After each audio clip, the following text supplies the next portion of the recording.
जय श्री राम। स्वागत है आप सभी का एक बार फिर से भारतीय एस्ट्रोलॉजी चैनल पर।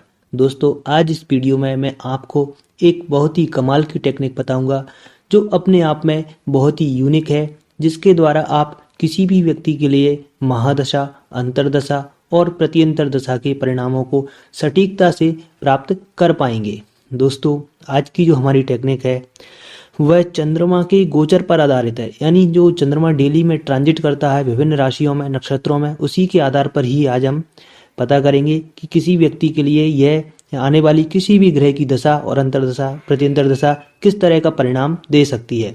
दोस्तों, आप सभी जानते हैं ज्योतिष शास्त्र में चंद्रमा को अत्यंत महत्वपूर्ण ग्रह माना जाता है। यह बात मैंने भी पहले कई वीडियोस में बताई है। तो आज उसी चंद्रमा के गोचर के द्वारा जो डेली ट्रांजिट होता है उसका कैसे इंपॉर्टेंस है, आप सभी जानते हैं केपी एस्ट्रोलॉजी ने नक्षत्रों के आधार पर बहुत काम किया है। वहाँ पर उप नक्षत्र और उप नक्षत्र तक जाकर के हम प्लैनेट्स के परिणामों के बारे में पता लगाते हैं। तो दोस्तों, जब हमारा जन्म होता है उस समय चंद्रमा का जो नक्षत्र होता है वही हमारी प्रथम महादशा बन जाती है। यानी चंद्रमा जिस नक्षत्र में होगा उस नक्षत्र का स्वामी जो कोई भी ग्रह होगा तो उसी ग्रह की हमको महादशा मिल जाती है। तो इससे हमें पता चलता है कि हमारे जीवन को किक स्टार्ट करने वाला, यानी हमारे जीवन को प्रारंभ करने वाला चंद्रमा का नक्षत्र स्वामी है। और उसी के अनुसार ही जितने भी दशा सिस्टम हुए हैं, चाहे केपी हो या किसी भी हो और भी अन्य दशाएं हैं, वह सभी चंद्रमा के नक्षत्र पर ही आधारित हैं।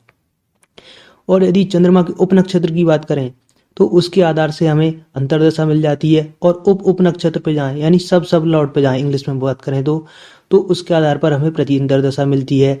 तो यह तो हुई चंद्रमा के नक्षत्र की बात जो हमें जन्म समय पर प्राप्त हुआ था, उसी से हमारी यही दशा, अंतर्दशा और प्रत्यंतर दशा की शुरुआत होती है।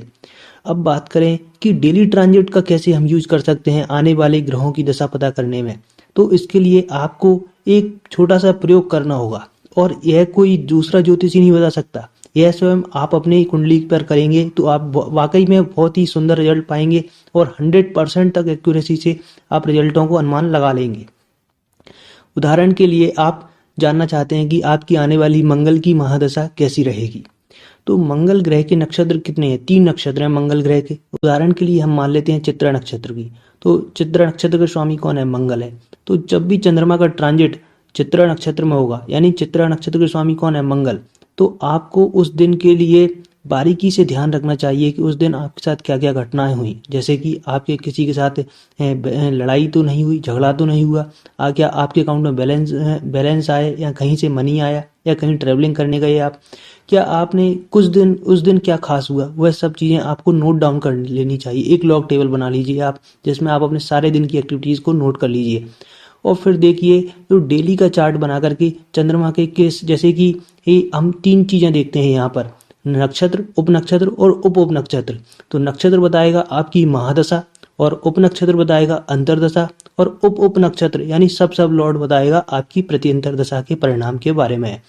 तो आपको किसी भी, जैसे कि उदाहरण के लिए 12 बजे आपके अकाउंट में बैलेंस आया, चाहे कितना भी आया, यह हम मैटर नहीं करता कि कितने पैसे आए, माना कि कुछ अमाउंट आपकी 12 बजे आया आपके अकाउंट में, तो उस दिन चंद्रमा चित्रा नक्षत्र में गोचर कर रहा था। तो चित्रा नक्षत्र का स्वामी कौन हुआ? मंगल। तो मंगल की महादशा, और उदाहरण के लिए उस समय चंद्रमा का सब लॉर्ड बना हुआ था सूर्य और सब लॉर्ड बना हुआ था बुध। तो आप देखेंगे मंगल की महादशा में, सूर्य की अंतर्दशा में, बुध की प्रत्यंतर दशा में आपको धन की आगमन होगा। यानी कि आप आने वाली दशाओं के बारे में प्रेडिक्ट कर सकते हैं। आप देखिए दोस्तों, जिस दिन भी आपको कोई बड़ा इवेंट होता है आपकी लाइफ में, उस दिन का, उसी समय का आपको गोचर निकालना है, उसी समय का। और उसके आप देखिए चंद्रमा का नक्षत्र क्या है, उप नक्षत्र क्या है और उप नक्षत्र क्या है। तो उन नक्षत्र आपकी दशा, महादशा, और उप नक्षत्र आपकी अंतर्दशा और उप नक्षत्र आपकी प्रत्यंतर दशा के बारे में बताएगा। तो उस समय जो भी वो दशा आएगी आपके जीवन काल में या बीत चुकी होगी, तो निश्चित रूप से उस समय में आपको वह घटनाएं देखने को मिलेंगी। जो चंद्रमा का जो डेली ट्रांजिट होता है वह एक माइक्रोस्कोपिक लेवल पर उन्हीं घटनाओं का रिपीटेशन करता है, या उसी इंटेंसिटी में उसी जैसी घटनाओं की रिपीटेशन जरूर करता ही है। तो चंद्रमा इतना महत्वपूर्ण है अपने आप में। जो डेली चंद्रमा का जो ट्रांजिट होता है, जब भी चंद्रमा नक्षत्र परिवर्तन करता है, तो यह समझिए कि आपको एक नया जीवन देता है। तो इससे हमें पता चलता है कि चंद्रमा का गोचर कितना महत्वपूर्ण है और इससे आप अपने आने वाली दशाओं के बारे में पता लगा सकते हैं, या कौन सी दशा आपको धन देने वाली होगी आप यह भी पता कर सकते हैं। किस दशा में आपकी ट्रैवलिंग हो सकती है यह भी आप पता कर सकते हैं। किस दशा में आपकी हेल्थ को इशू हो सकते हैं तो वह भी आप पता कर सकते हैं। चाहे कोई भी इवेंट हो, आप डेली बेसिस पर बस थोड़ा सा ध्यान रखिए कि आपके समय में लॉक टेबल बना लीजिए। इंपॉर्टेंट टाइम को 1-2 मिनट का अंतर चल सकता है, लेकिन इससे इतना उसमें कंसीडर हो जाता है। लेकिन आप यदि आप ये टेबल बनाते हैं और उसी टाइम पे चंद्रमा के गोचर के आधार पर प्रेडिक्ट करते हैं तो उम्मीद करता हूँ आपको बहुत ही अच्छे रिजल्ट्स यहाँ पर प्राप्त होते हुए दिखाई देंगे। तो दोस्तों, उम्मीद करता हूँ आपको यह हमारी वीडियो समझ में आ गई होगी, और फिर भी आपके कोई डाउट्स हैं या आपको वीडियो समझने में कुछ प्रॉब्लम हुई है तो आप हमें बताइए। आप मुझसे व्हाट्सएप नंबर पर कांटेक्ट कर सकते हैं जो डिस्क्रिप्शन बॉक्स में लिखा हुआ है, तो वहाँ से भी मैं आपकी हेल्प करने में कोशिश करूँगा। और आप तक हमारा चैनल सब्सक्राइब कर दिया है तो इसके लिए मैं आपका बहुत बहुत धन्यवाद देता हूँ, और नहीं किया है तो कोई बात नहीं, जब आपका मन हो तब आप कर देना, ऐसी कोई जल्दी नहीं है। और आप सभी का प्रेमपूर्वक धन्यवाद। जय श्री राम। दोस्तों, आप सभी का दिन शुभ और मंगलमय हो।